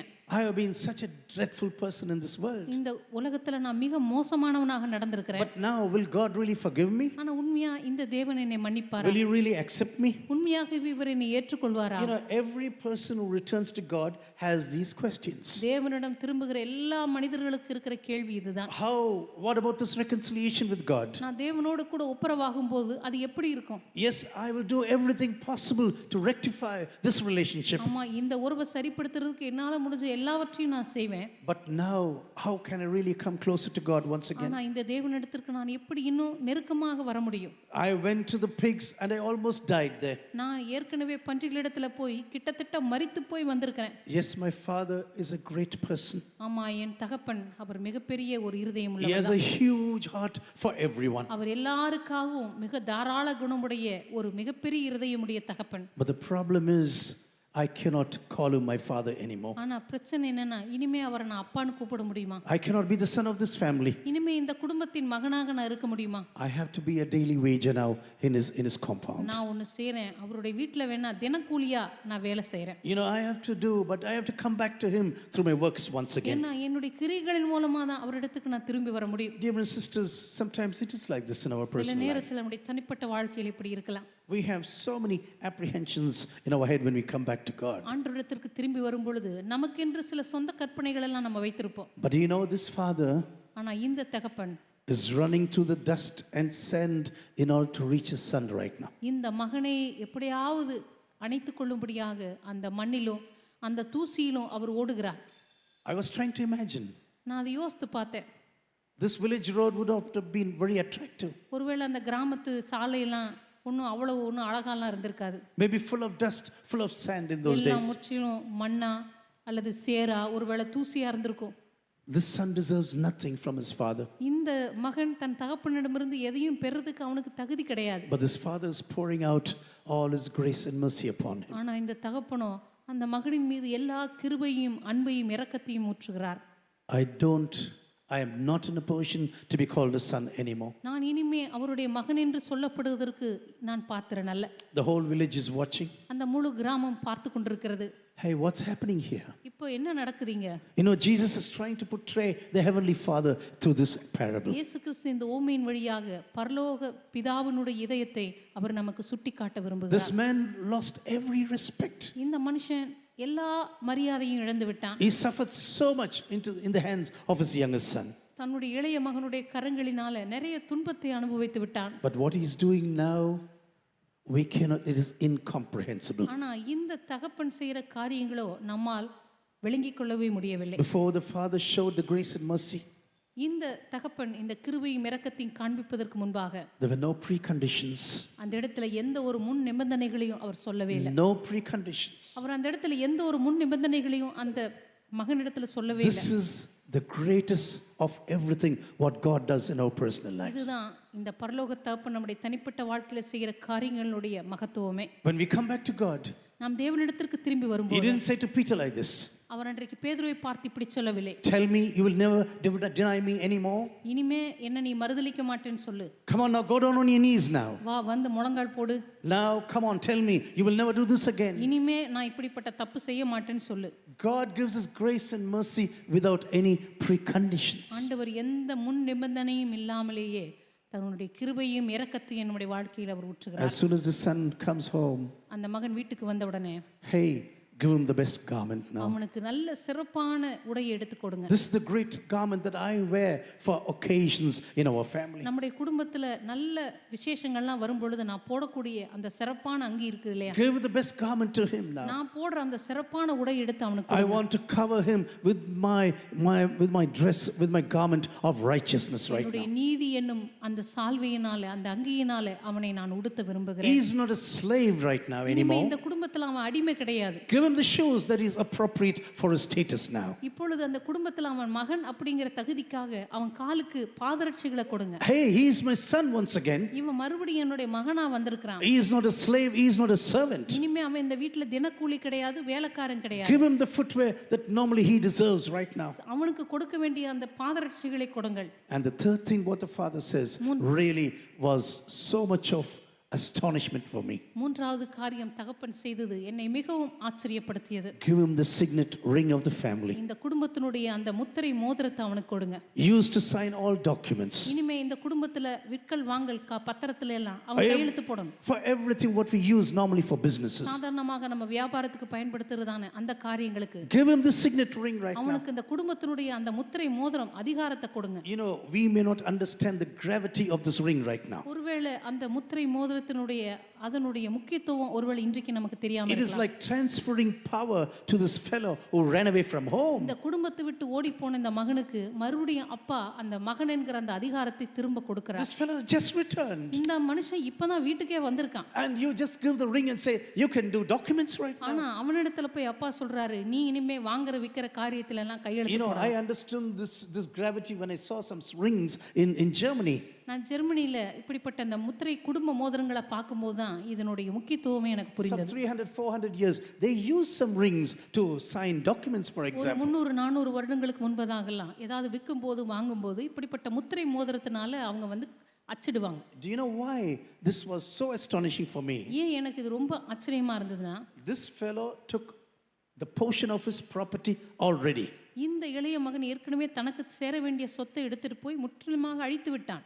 Everything is destroyed. எல்லாம் முற்றிலுமாக அழிக்கப்பட்டு விட்டது. The eldest brother has 2 portions of his property. இப்ப வீட்ல இருக்கிற மூத்த மகனுக்கு குடும்பத்தின் சொத்துல 2 பங்கு இருக்குது. And now he comes back home. இப்போ இளைய மகன் வீட்டுக்கு வரும்போது And the father gives him the signet ring. இப்போ தகப்பன் அவனுக்கு அதிகார மோதிரத்தை கொடுக்கிறார். Do you know why the father is doing this? ஏன் அந்த தகப்பன் அதை செய்தார் தெரியுமா? As long as I am alive, நான் உயிரோடு இருக்கும் வரைக்கும் I can transfer power to you also. நான் என்னுடைய அதிகாரத்தை குடும்பத்தில் இருக்கிற என்னுடைய அதிகாரத்தை நிச்சயமா நான் உனக்கு You கொடுக்க are not முடியும். an empty pauper man. நீ வந்து இப்ப ஏதோ காலியா போன திவாலா போன ஒரு மனிதன் அல்ல. I want to promise you, you are not a no man right now in நீ this ஏதோ இந்த family. குடும்பத்துல ஒண்ணுமில்லாத ஒரு நபர் இல்ல. I know that you lost everything, நீ வாழ்க்கையில் எல்லாவற்றையும் இழந்து விட்டாய் என்று எனக்கு தெரியும். but I am covering you with all of my goodness. ஆனா என்னுடைய எல்லா நன்மைகளினாலும் உன்னை நான் நிரப்புகிறேன். Wonderful Jesus, I tell you. அற்புதமான Wonderful இயேசு. Jesus. அற்புதமான இயேசு When we Kristu come back to God in our lives, நம்முடைய வாழ்க்கையில நாம் தேவனிடத்திற்கு திரும்பி வரும்போது the moment we start to reconcile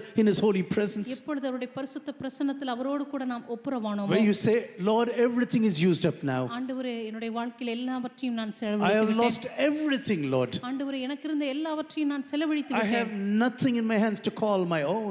இனிமே என்னுடைய வாழ்க்கையில எதுக்கும் நான் தகுதியற்றவனாக போய்விட்டேன். I have nothing to call. It is my own right now. இனிமே எனக்கென்று சொந்தம் என்று சொல்லிக்கொள்ள எனக்கு எதுவுமே கிடையாது. God says, as long as I am alive, ஆனா ஆண்டவர் சொல்லுவார், நான் உயிரோடு இருக்கும் வரைக்கும், as long as I am alive, நான் உயிரோடு இருக்கும் வரைக்கும் everything that belongs to me belongs to me, you இந்த also. குடும்பத்துல எனக்கு சொந்தமாய் இருக்கிற எல்லாமே உனக்கு I சொந்தமாய் am இருக்கும். transferring all the wealth, my wealth to you right now. என்னுடைய எல்லா விதமான செல்வங்களையும் நான் உனக்கு கொடுக்கிறேன். Our God is a wonderful God. நம்முடைய தேவன் அற்புதமான ஒரு தேவனாய் I do இருக்கிறார். not know whether you understand the gravity of this action right now. இந்த ஆண்டவர் செய்தான், இந்த தகப்பன் செய்தான் அந்த செயலினுடைய முக்கியத்துவத்தின் ஆழம் என்ன என்பது உங்களுக்கு புரிகிறதா இல்லையா I was என்பது தெரியவில்லை. totally flabbergasted 2 or 3 days ago when I was going through the scriptures again and again. 2-3 நாட்களுக்கு முன்பதாக இந்த பகுதியை நான் வாசித்து விட்டு மிக மிக ஆச்சரியப்பட்டு போனேன். And then he says, killed the fattened calf right now. அதுக்கப்புறம் சொல்லுகிறார், வீட்டில் இருக்கிறதான கொழுத்த கன்றை அடியுங்கள். Do you know what the Bible says in this about this calf?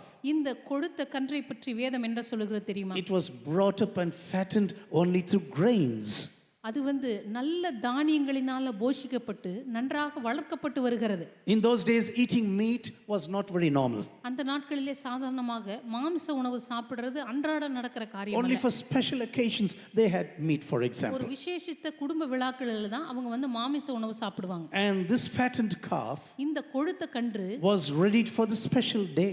இது வந்து குடும்பத்துல ஒரு விசேஷித்த வைபவங்களுக்காக வைக்கப்பட்டது. And the father says, get rid of this calf right now. அப்போ அந்த தகப்பன் சொல்லுகிறார், இப்போ அந்த கொழுத்த கன்றை அடியுங்கள். Let us really rejoice in the presence right நம்ம now. எல்லாரும் சந்தோஷமாக விருந்து கொண்டாடுவோம். Because my son who was dead has come back to life once again. ஏனென்றால் என்னுடைய மகன் மரித்து போனான், ஆனா இப்பொழுதோ அவன் உயிர்த்தெழுந்து Maybe I'm வந்துட்டான். speaking to someone here this evening. ஒருவேளை இந்த மாலை வேளையில் இங்க இருக்கிற யாரோ ஒருவரோடு கூட நான் பேசிக் Maybe you have கொண்டிருக்கலாம். gone away from God. ஒருவேளை தேவனிடமிருந்து நீங்க தூர போயிருக்கலாம். Just cry out to God and say, Our Father, thou art in heaven. ஆனா தேவனிடமிருந்து நீங்க திரும்பி கதறும் பொழுது, பரலோகத்தில் இருக்கிற என்னுடைய தகப்பனே என்று I ஜெபிக்கும் am போது, coming to as your daughter, as your son right now. ஆண்டவரே உம்முடைய மகனாக உம்முடைய மகளாக நான் திரும்ப வந்திருக்கிறேன் Let என்று your சொல்லும்போது, name be hallowed, I tell you. ஆண்டவரே உம்முடைய நாமம் உயர்த்தப்படுவதாக. Your name should be lifted up in all the nations of this world. ஆண்டவரே இந்த உலகத்தின் எல்லா தேசங்களிலும் உம்முடைய நாமமானது உயர்த்தப்படுவதாக. You know, when you begin to pray to God as your Father, நீங்க தகப்பனாக உங்களுடைய தேவனிடத்துல பேச தொடங்கும் போது, and the rest of this prayer that Jesus taught will be very logical. மீதம் இருக்கிற அந்த ஜெபத்தினுடைய பிற்பகுதி உங்களுக்கு சரியாக புரிய ஆரம்பிக்கும். Immediately, praise and worship breaks out immediately. உடனடியாக துதியும் ஆராதனையும் உங்களுடைய இருதயங்களிலிருந்து வெடித்து The கிளம்பும். end of the prayer is praise and worship. இந்த ஜெபத்தினுடைய முடிவும் கூட துதியும் ஆராதனையுமாகத்தான் You முடிகிறது. begin to pray, Lord, let your government take hold of my life right now. ஆண்டவரே உம்முடைய ராஜ்யம் என்னுடைய வாழ்க்கையின் எல்லா பகுதிகளிலும் வருவதாக என்று Lord, ஜெபிப்பீர்கள். it's not going to be my will, but your will. ஆண்டவரே என்னுடைய சித்தமல்ல உமது சித்தத்தின்படியே I'm going to ஆகக்கடவது. place down everything before your feet right now. ஆண்டவரே உம்முடைய பாதத்திற்கு முன்பதாக எல்லாவற்றையும் நான் அர்ப்பணிக்கிறேன். Lord, let your will be done in my personal life. ஆண்டவரே உம்முடைய சித்தம் மாத்திரமே என்னுடைய தனிப்பட்ட வாழ்க்கையில I am not செய்யப்படுவதாக. asking for the bread for the next 50 years. ஆண்டவரே அடுத்து வருகிற 50 வருஷங்களுக்கு எனக்கு அன்றாட உணவை தாரும் என்று No, I ஜெபிக்க want to be மாட்டேன். dependent upon இல்ல you. ஆண்டவரே உம்மையே நான் சார்ந்து கொள்ள I விரும்புகிறேன். need my bread every day. ஆண்டவரே என்னுடைய அன்றாட உணவை எனக்கு தாரும். Lord, you are a God who really gives me bread every day. ஆண்டவரே என்னுடைய ஒவ்வொரு நாளினுடைய உணவை எனக்கு கொடுக்கிற தேவன். Lord, help me to forgive other people, ஆண்டவரே மற்றவர்களை மன்னிப்பதற்கு எனக்கு உதவி செய்தருளும். because that is dependent on my own forgiving. ஏனென்றால் நான் மற்றவர்களை மன்னிக்கும் பொழுதுதான் என்னுடைய பாவங்கள் எனக்கு மன்னிக்கப்படும். And at the end of the prayer, இந்த ஜெபத்தினுடைய கடைசியில again praise and worship. மறுபடியும் துதியும் ஆராதனையும். If you have understood God as your Father, இந்த பரலோக தேவனை உங்களுடைய தகப்பனாக நீங்கள் அறிந்து கொண்டிருந்தால், praise and worship will burst out automatically. துதியும் ஆராதனையும் உங்களுடைய இருதயத்திலிருந்து தானாகவே புறப்பட்டு வரும். You know why? ஏன் தெரியுமா? The return of one sinner is enough. இந்த உலகத்திலே ஒரு பாவி மனம் திரும்பினால் போதும், A great celebration breaks out in heaven. பரலோகத்திலே மிகப்பெரிய ஒரு சந்தோஷம் உண்டாகும் என்று ஆண்டவர் சொன்னார். And God says, this is how I treat you. இப்படித்தான் நான் உன்னை ஏற்றுக்கொள்கிறேன். If you're going to be in a relationship with your Father in this world, இந்த மாலை வேளையிலே உங்களுடைய பரலோக தகப்பனோடு கூட உங்களுடைய உறவு இப்படி இருக்குமானால், dear brothers and sisters, we will understand this prayer in a much, much more beautiful manner. கருமையான சகோதர சகோதரிகளே, இந்த ஜெபத்தை இன்னும் இன்னும் பல விதங்களிலே இன்னும் ஆழமாக நாம் புரிந்து கொள்ள You can go ஆரம்பிப்போம். home and read Ephesians chapter 1 verses 4 to 6. நீங்க வீட்டுக்கு போய் எபேசியரின் புத்தகம் 1ஆம் அதிகாரம் 4லிருந்து 6 வசனங்கள் வரை வாசித்து We பார்க்கலாம். are the adopted children of God. நம்ம எல்லாரும் தேவனுடைய தத்தெடுக்கப்பட்ட பிள்ளைகளாக இருக்கிறோம். Through faith we came into his own family. விசுவாசத்தினாலே அவருடைய குடும்பத்திற்கு சொந்தமானவர்களாய் நாம் மாறினோம். We have the right to call him Abba Father. நாம் அவரை அப்பா பிதாவே என்று அழைக்கிறதான You அந்த know, உரிமையை நமக்கு தந்தார். You know, sometimes சில children who are being adopted, நேரங்களில் தத்தெடுக்கப்பட்ட பிள்ளைகள் they don't even know that they are being adopted. அவர்கள் தத்தெடுக்கப்பட்டார்கள் என்று கூட அவர்களுக்கு தெரியாது. At that moment they do not notice anything. ஏன்னா அந்த நேரத்துல அவங்க எதையுமே பார்த்திருக்க மாட்டாங்க. Maybe the character is awful at that time. ஒருவேளை அந்த நேரத்துல அவருடைய குணாதிசயங்கள் மிக மோசமானதா இருந்திருக்கலாம். But one thing totally changes. ஆனா ஒரு காரியம் முற்றிலுமாக மாறுகிறது. Their status in this world இந்த உலகத்துல அவங்களுடைய தகுதி changes immediately. உடனடியாக முழுவதுமாக மாறுகிறது. And because its status changes, அந்த தகுதி முற்றிலுமாக மாறினதுனால they begin to grow up into the status gradually. அவர்கள் அந்த கொடுக்கப்பட்ட தகுதிக்குள்ளாக மெதுவாக வளர துவங்குகிறார்கள். When you begin to pray every day, I tell you, நீங்கள் ஒவ்வொரு நாளும் ஜெபிக்க துவங்கும்போது, Father, thou art in heaven, பரமண்டலங்களில் இருக்கிற எங்கள் பிதாவே, I tell you it has a great significance in our personal lives. இது நம்முடைய தனிப்பட்ட வாழ்க்கையில மிகப்பெரிய முக்கியத்துவத்தை பெறுகிறது என்று நான் Some சொல்லுகிறேன். weeks ago one brother asked me, சில வாரங்களுக்கு முன்பதாக ஒரு சகோதரன் என்னை பார்த்து கேட்டார், why do you pray this prayer in every meeting?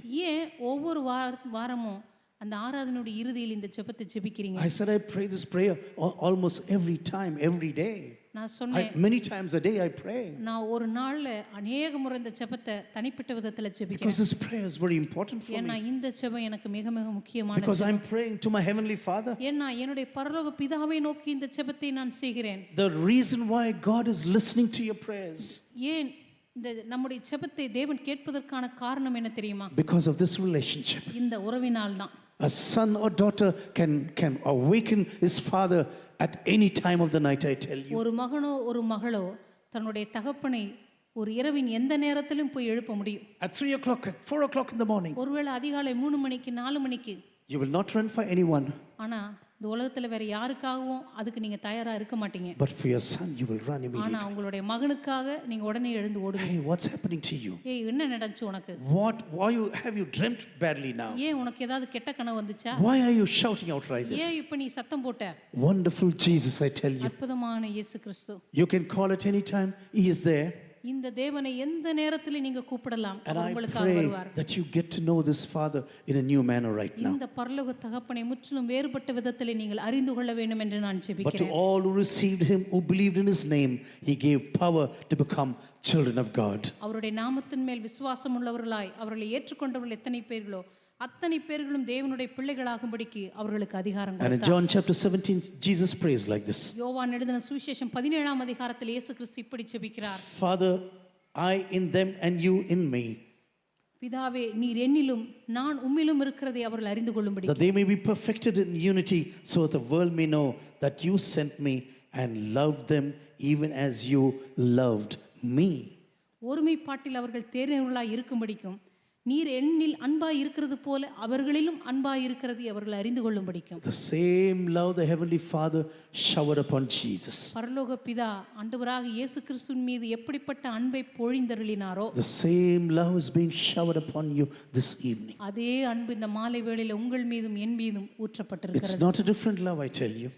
வேறு வித்தியாசப்பட்ட அன்பல்ல என்று சொல்லுகிறேன். And as we come to this presence right now, ஆண்டவருடைய பிரசன்னத்துக்கு நாம் வரும்போது when you understand him as a father, அவரை ஒரு தகப்பனாக நீங்கள் புரிந்து கொள்ளும்போது praise and worship begins to break out. துதியும் ஆராதனையும் தானாகவே உடைய You இருதயங்களில் begin to forgive other people. நீங்கள் மற்றவர்களை மன்னிக்க ஆரம்பிப்பீர்கள். You are not praying for the needs of the next 50 years. ஏதோ அடுத்த 50 வருஷத்துக்கு தேவையான தேவைகளுக்கெல்லாம் ஜெபித்துக் கொண்டிருக்க You மாட்டீங்க. will say, Lord, let your will be done in my life. ஆண்டவரே உம்முடைய சித்தம் மாத்திரம் என்னுடைய வாழ்க்கையில செய்யப்படுவதாக. Lord, your kingdom and your power and your authority is important to me. ஆண்டவரே உம்முடைய ராஜ்யம் உம்முடைய அதிகாரமும் உம்முடைய வல்லமையும் என்னுடைய வாழ்க்கையில முக்கியமாய் இருக்கிறது. As we come to a close this evening, இந்த மாலை வேளையில நான் முடிக்கும்போது I want to tell you something.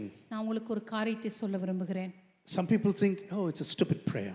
ஒரு சிலர் நினைக்கிறார்கள் இது ஏதோ ஒரு முட்டாள்தனமான ஜெபம். Why repeat this again and again? எதுக்கு இந்த ஜெபத்தை போய் நம்ம திரும்ப திரும்ப மனப்பாடமா சொல்லிட்டு இருக்கணும்? Some 35 years ago, ஒரு 35 வருடங்களுக்கு முன்பாக a pastor wrote a whole book about this prayer. ஒரு போதகர் இந்த முழு ஜெபத்தை பற்றி ஒரு புத்தகத்தை எழுதினார். I read that book so many times in those days. இந்த நாட்களில் அந்த புத்தகத்தை அநேக முறை நான் வாசித்திருக்கிறேன். I do not know whether this book is still available in India. இந்த புத்தகம் இன்னைக்கும் இந்தியாவில் கிடைக்குதான்னு எனக்கு தெரியல. But I know one thing that really shook my life. ஆனா என்னை மிகவும் அதிகமாக அசைத்த ஒரு காரியம் Had எனக்கு an தெரியும். everlasting effect on my personal life. என்னுடைய தனிப்பட்ட வாழ்க்கையில ஒரு நித்தியமான மாற்றத்தை உண்டு பண்ணின இந்த புத்தகம். Not only my personal life, என்னுடைய தனிப்பட்ட ஜெப வாழ்க்கையில but மாத்திரமல்ல, I know many millions around the world were changed completely. உலகம் எங்கிலும் இருக்கிறதான கோடிக்கணக்கான மக்களுடைய வாழ்க்கையில இது ஒரு மாற்றத்தை ஏற்படுத்தியது. God says, you never chose me, I chose you. தேவன் சொல்லுகிறார், நீ என்னை தெரிந்து கொள்ளவில்லை, நான் உன்னை தெரிந்து கொண்டேன். But my everlasting love, ஆனா என்னுடைய நித்தியமான இந்த அன்பு, I am going to meet you, Lord, one day personally. ஆண்டவரே ஒரு நாள் உம்மை நேர்முகமாக நான் சந்திக்க போகிறேன். This is what 1 John chapter 3 says. இதைத்தான் 1 யோவானின் புத்தகம் சொல்லுகிறது. We know that when he appears, we shall be like him. நாம் அவரை பார்க்கும் பொழுது நாம் அவரை போலவே இருப்போம். For we shall see him as he is. அவர் எப்படி இருக்கிறாரோ அப்படியே நாம் அவரை பார்க்க போகிறோம். This is what the Bible says. இதைத்தான் வேதம் சொல்லுகிறது. Lord, one day I will be facing you face to face. ஆண்டவரே ஒரு நாள் நான் உம்மை இருக்கிற வண்ணமாகவே உம்மை நான் சந்திக்க போகிறேன். I cannot comprehend your unimaginable love for me. ஆண்டவரே எனக்காக நீர் வைத்திருக்கிறதான இந்த கற்பனை கெட்டாத அன்பை என்னால் புரிந்து கொள்ள I cannot imagine one day I will be like you. ஆண்டவரே ஒரு நாள் நீர் இருக்கிற வண்ணமாகவே நானும் இருக்க போகிறேன் என்பதை என்னால் புரிந்து கொள்ளவே But முடியவில்லை. because your word is telling these truths, ஆனால் உம்முடைய வார்த்தை இந்த சத்தியத்தை சொல்லுகிறபடினால Lord, I just want to believe and trust upon you. ஆண்டவரே உம்மை நான் விசுவாசித்து உம்மை நான் நம்ப விரும்புகிறேன். I want to close with one verse in Isaiah chapter 62, 6 and 7. ஏசாயாவின் புத்தகம் 62ஆம் அதிகாரம் 6, 7வது வசனத்தோடு கூட நான் முடிக்க விரும்புகிறேன். Upon your walls, O Jerusalem, I have set watchmen all the day and all the night. They shall never be silent. எருசலேமே உன் மீது இரவும் பகலும் அமைதியாயிராத ஜாமக்காரரை நான் கட்டளையிடுகிறேன். You who put the Lord in remembrance like no rest and give him no rest until he establish Jerusalem and makes it a praise in the earth. கர்த்தரை பிரஸ்தாபம் பண்ணுகிறவர்களே நீங்கள் அமர்க்கியா இருக்கலாகாது. அவர் எருசலேமை ஸ்திரப்படுத்தி பூமியிலே அதை பூழ்ச்சியாக்கும் வரைக்கும் அவரை அமர்ந்திருக்க விடாதிருங்கள். Give no rest to this God. இந்த தேவனை அமர்ந்திருக்க விடாதிருங்கள். Give no rest to this God. இந்த தேவனை அமர்ந்திருக்க விடாதிருங்கள். Maybe your family thinks you are really cranky. ஒருவேளை உங்க குடும்பம் நினைக்கலாம் நீங்க ஒரு சுத்த பைத்தியம் என்று. Sometimes it is like this. சில நேரத்தில் நம்ம குடும்பம் அப்படி நினைக்கும். The persons nearest to you, உங்களுக்கு மிக அருகாமையில் இருக்கிற ஒரு நபரே they will think you are really crazy. நீங்க உண்மையிலேயே உங்களுக்கு பைத்தியம் பிடிச்சிருச்சுன்னு கூட நினைப்பாங்க. Just don't look upon them. அவங்களெல்லாம் பார்க்காதீங்க. Just continue. தொடர்ந்து தேவனை நோக்கி பாருங்க. And you say, Lord, I will give you no rest in my life. ஆண்டவரே உம்மை நான் அமர்ந்திருக்க விடாதிருப்பேன். I want every eyes to be closed. எல்லாரும் கண்களை மூடும்படியாக கேட்டுக்கொள்கிறேன். As we come to the end of the service, இந்த ஆராதனுடைய முடிவுக்கு நாம் வரும்போது that we search our hearts a few minutes. நம்முடைய இருதயங்களை சில வினாடிகள் நாம் ஆராய்ந்து பார்ப்போம்.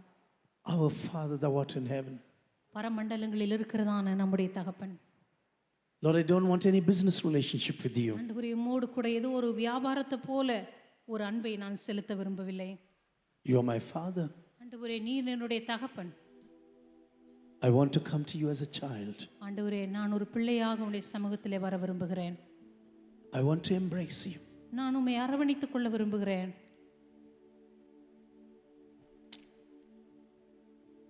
So many times எத்தனையோ முறைகளில் I've gone away from you, ஆண்டவரே உம்மை விட்டு நான் தூர போயிருக்கிறேன். ஆண்டவரே but you're still the same. இருந்தாலும் நீர் அதை போலவே தான் இருக்கிறீர். I have put you to shame many times in my ஆண்டவரே life. அநேக நேரங்களில் உம்மை நான் வெட்கப்படுத்தி இருக்கிறேன். I have disappointed you. ஆண்டவரே உம்மை நான் ஏமாற்றி இருக்கிறேன். But you, Lord, you were never ashamed of me. ஆனால் ஆண்டவரே என்னை பற்றி நீர் ஒருபோதும் வெட்கப்படவே இல்லை. Your grace and mercy has been the same உம்முடைய கிருபையும் all through these years. உம்முடைய கிருபையும் இரக்கமும் என்னுடைய எல்லா வாழ்நாட்களிலும் மாறாமலேயே இருந்திருக்கிறது.